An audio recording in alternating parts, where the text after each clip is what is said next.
Ladies and gentlemen, welcome to the bullpen.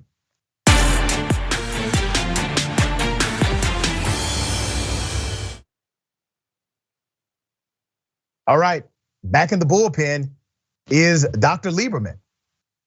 Doc, good day. Thank you for being on Indisputable. Thank you for having me back. Absolutely. We are going to chop it up about Afghanistan, maybe talk about Biden's pullout and the occupation, the military occupation that has lasted for 20 years. I don't want to presume what you know or believe about America or American involvement in Afghanistan. So if you would, give me your sentiment. Okay. Well, after 9/11, there was a surge of patriotism in this country, which included people joining the military to fight for the country, to protect America. And that was, I think that was wonderful. That was heroic.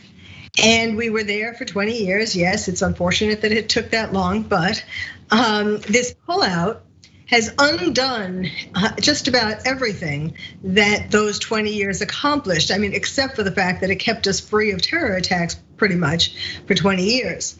But it is just devastating, and especially to happen on the 20th anniversary of 9/11. Essentially, this was a photo op for Biden. He wanted to make it exactly on the 20th anniversary to say, look what I did, for 9/11 and so on. Of course, he never did then speak, but so it's just tragic. It's a travesty, and it has incredible ramifications. Okay. Let me take you back to 1971. 1971, there was an occupation in Afghanistan, the Soviet Union. The United States of America decided to arm Afghan fighters, to train Afghan fighters in order to break the Soviet Union. But the reality is Afghan fighters, they've been fighting against regimes for over 100 years. This was just a latest one in 1971. Now, that started this relationship rooted in policy with Afghan fighters and those that supported them. When you talk about the pullout of Afghanistan, it was Donald J. Trump who pulled over 40,000 soldiers out of Afghanistan, left only 2,500, had a secret negotiation with the Taliban, even though they were considered terrorists. This president gave them legitimacy, pulled out those military soldiers, and allowed them to regain from a foothold to a stronghold in that region. Do you not agree?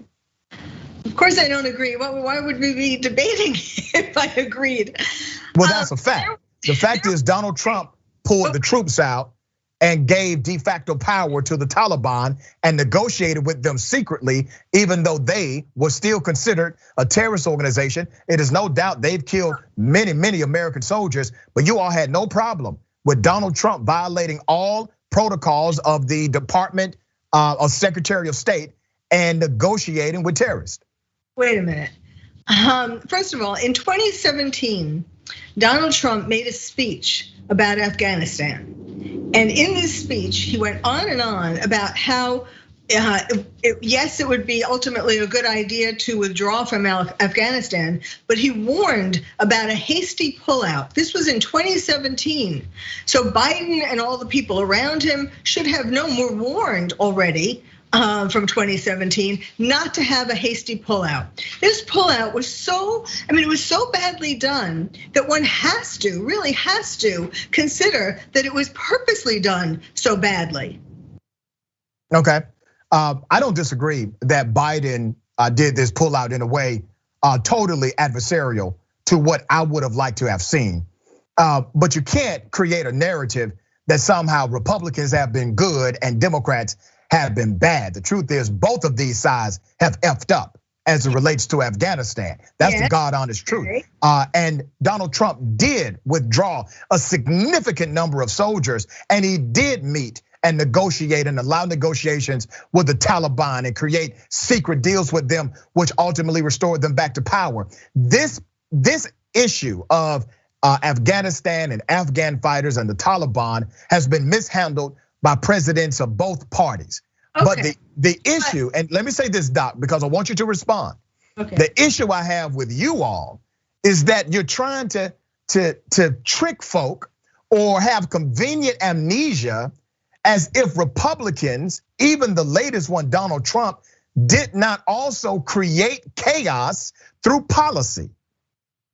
Well, I'm not going to argue with you with that, but I will say to some earlier point that you made, if Donald Trump saw from the beginning of, if he held to his date or whatever date he would ultimately have decided upon, if he saw from the first day that the Taliban was doing this surge and taking over the country, there is no way that he wouldn't have at that point have brought more troops in right away. He would not have let it happen the way it happened. And even if you want to just, I know you don't like Donald Trump, so even if you want to say it's because he's such an egomaniac and such a narcissist that he wouldn't want to have this happen on his watch, that he wouldn't want to be seen as the president who, where this happened, like what just happened to Biden. But there is no way, and I'm not saying that I believe it that way, but I'm just saying even if you want to think of it that way, there is no way he would have let this happen the way it unrolled. Yeah, well, I didn't know, Doc, that you were a prophetess as well. Because in order for me to believe what you just said, that means that you can tell the future of what Donald Trump would have done in that situation. Well, he's not president. We know what he did do. We know that he withdrew troops. We know that he did secretly negotiate with terrorists. We know that he restored their power, gave them legitimacy in the Taliban. Let me finish. Yeah. And we also know that both presidents have mishandled this. The issue that, like I said before, is just hypocrisy when you all promote an ideology contrary to truth. Now remember, Doc, how did we get in Afghanistan in the first place? Donald Trump and others, people that are part of your political persuasion, they said that we should not have been in Afghanistan. But Republicans, the neoconservatives, George W. Bush, Donald Rumsfeld, and others, they said we're going to Afghanistan, and they did so without a plan.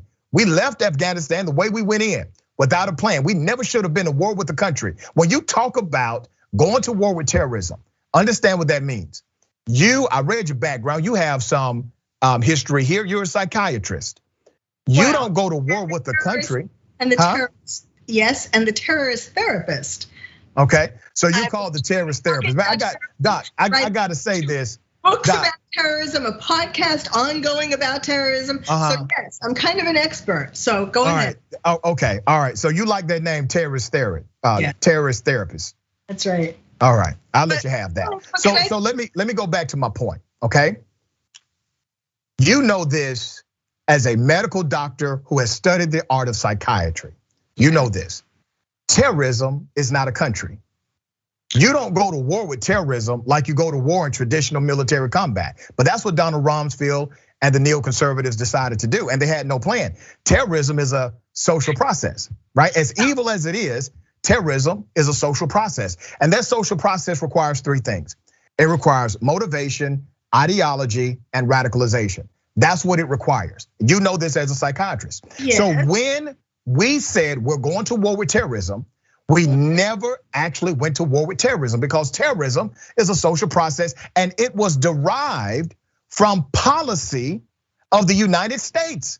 That was the why of the social process. Wait a minute. First of all, the reason we went into Afghanistan, yes, terrorism, there are terrorists in lots of countries. Iran, of course, the biggest purveyor of television, of terrorism. And now, of course, Afghanistan is going to be a hotbed of terrorism, ISIS, Al-Qaeda, and so on.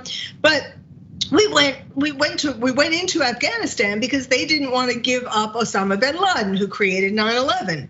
But getting back to Trump, he destroyed essentially the caliphate, and he did take out troops, but he did it in a way so that nothing happened. The caliphate didn't. I mean, of course, now with Afghanistan being a travesty, certainly terrorists of all types will increase. But Trump took out the caliphate in a way that didn't have this kind of tragic end.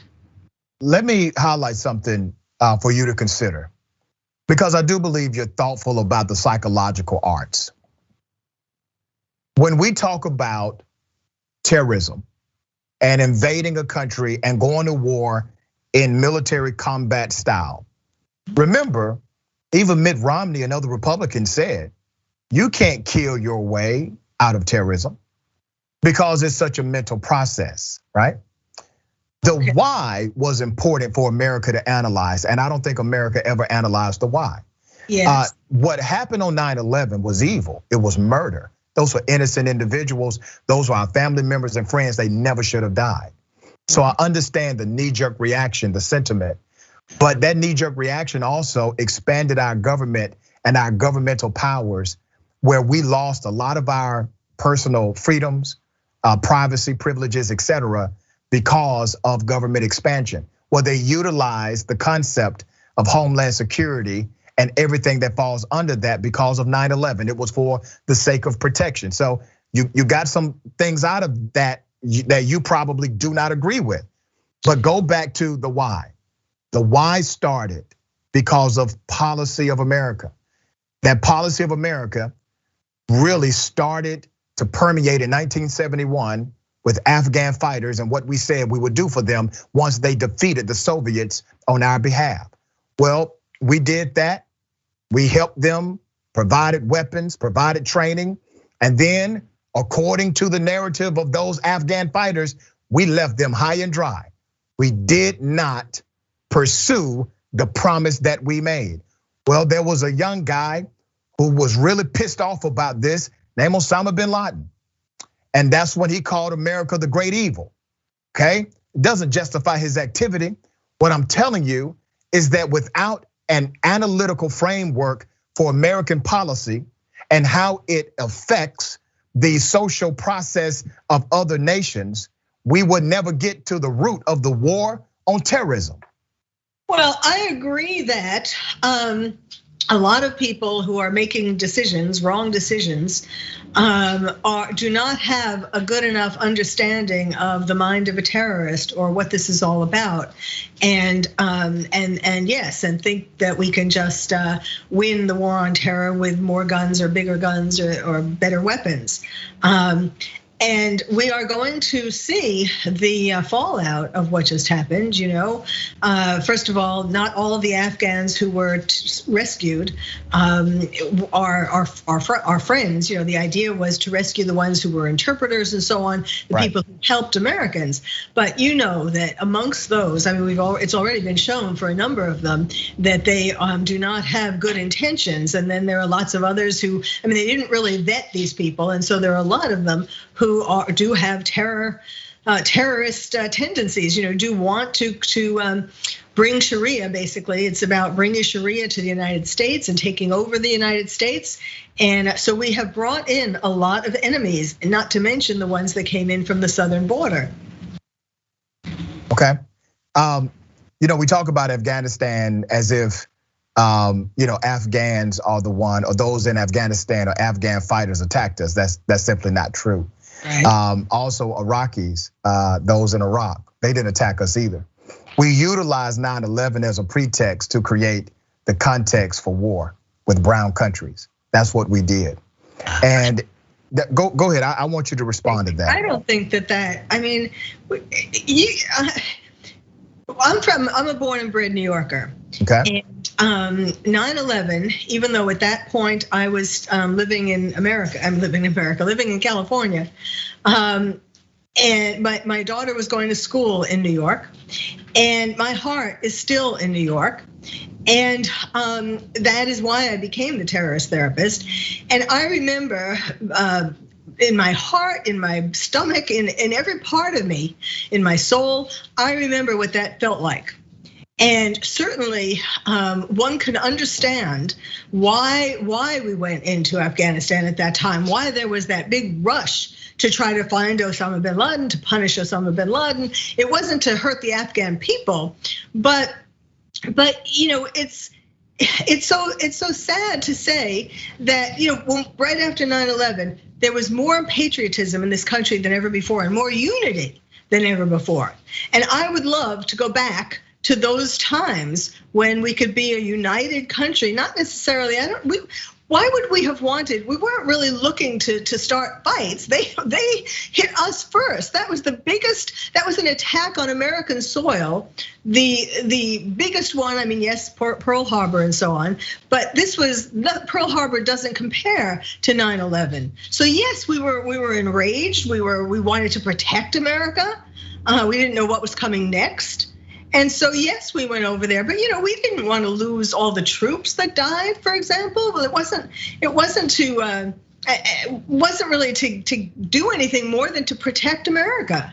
But ma'am, you have to admit that American policy has been misguided at best, and in some ways corrupt and evil, and the propaganda machines that are antithetical to America, they utilize the misguided American policy in order to recruit more individuals on their side. This happens on a routine basis. And you don't have to go just to 1971 or 1979 or even our occupation in 2001 in Afghanistan. You can go to the Vietnam War. Hell, technically, we are still at war with Vietnam. We are just simply in a ceasefire. You know how many American soldiers died? 60,000. You know how many Vietnamese we killed? 3.3 million. And did we win? No. So we have had this as a dynamic of American policy for decades, and we are supposed to be the most powerful country in the world. Well, military might does not defeat mindset.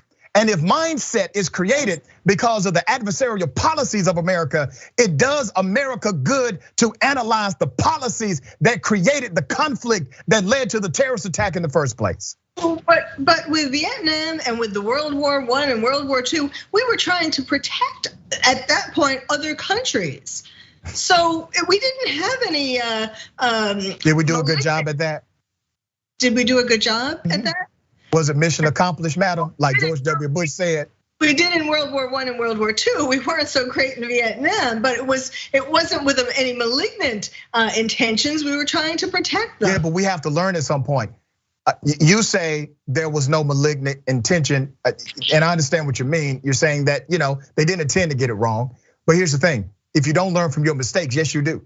If we're continuing the same misguided policies, creating and recreating the same social atmosphere in these various nations, to where other nations that are developing countries do not want our involvement anymore because of how jacked up our policy could be, how schizophrenic our policy could be, then we have to analyze our policies. Yes? Well, I don't know that it's our policy so much. I mean, we went into these places because we were trying to protect them. And we did, well, other than Vietnam, we have been doing a pretty good job, and other than obviously Afghanistan. But I mean, that is one of the ramifications of the travesty in Afghanistan. Do you think we should have been in Afghanistan in the first place as an occupation? I understand, President Obama, searching for terrorists just like George W. Bush searched for terrorists. I get that, but should we have been in this endless war that was created by George W. Bush? Well, the thing is, of course, when we went in, nobody really knew that it was going to be an endless war. We didn't expect it. They didn't have an agenda. What was their agenda? Well, the agenda was to root out Osama bin Laden and his friends. Ma'am, you go to war with a country to root out a person. I want you to think about this because and to protect the Afghans. I got you, but think about this. I want you to think about something, okay? First of all, Afghanistan has never been united. Never been united. It won't be united after this. This is the reality of Afghanistan. Think about it this way. Let's say some terrorists were in America, because we got a bunch of them. Look at the 9/11, not 9/11, the January 6th terrorists, okay? That attacked the US Capitol. They were terrorists. They committed criminality and violence in order to pursue a political end or political goal. That's terrorism. I didn't agree with that on that. I understand you're wrong, I'm right. I just want to point out one thing.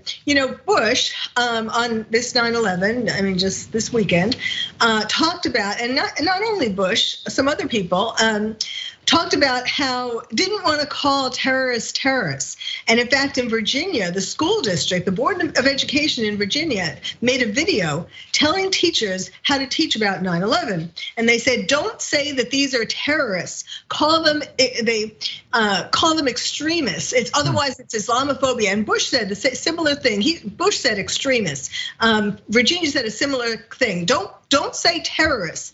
Well, ma'am, in all due respect, doctor, that's the same thing you're doing as it relates to the January 6th terrorists. I'm saying they're not terrorists. I know, you don't want to use the terminology. They are terrorists. I know, we went through this the last time. Yeah, but you know I'm telling the truth.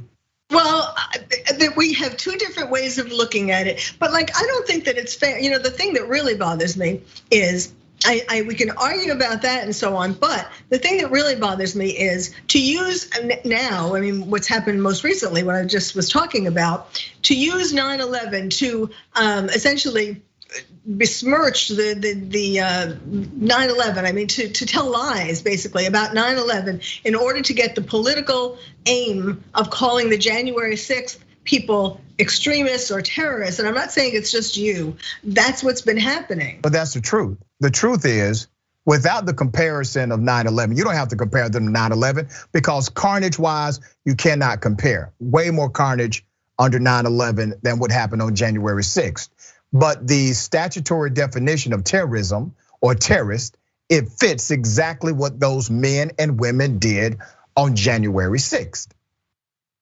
But they were not, except for the fact that they were not trying to destroy this country. Terrorists, real radical Islamist terrorists, are looking to destroy America. Let me ask you this question before we part. You say they were not trying to destroy this country. Right. They literally attacked the United States Capitol.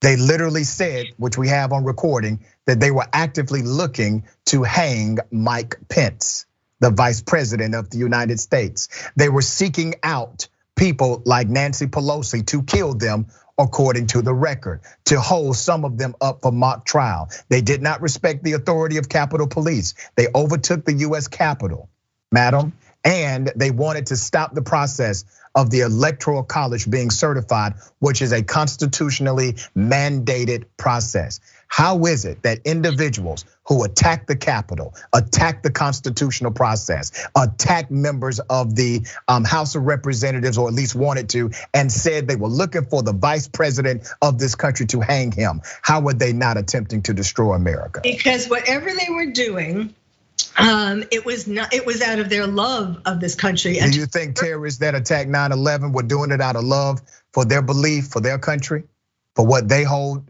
valuable? They were doing it because of a misinterpretation of the Quran to get. Ma'am, I'm gonna ask you one more time. Since you wanna give one set of terrorists a pass, will you give the 9/11 terrorists a pass if their heart was in the right place? No, it's not the same. But that's what you're saying about these others. They wanted to destroy America. They still want. You're basically making an argument that, hey, their heart was in the right place. You know they committed crime. You know that. It's a crime, perhaps, but not a terrorist, not to destroy America, the whole country of America. That was not what they were intending to do. They were trying to save America. Okay, madam, I appreciate you being on. Indisputable, always good having you on the show. Thank you.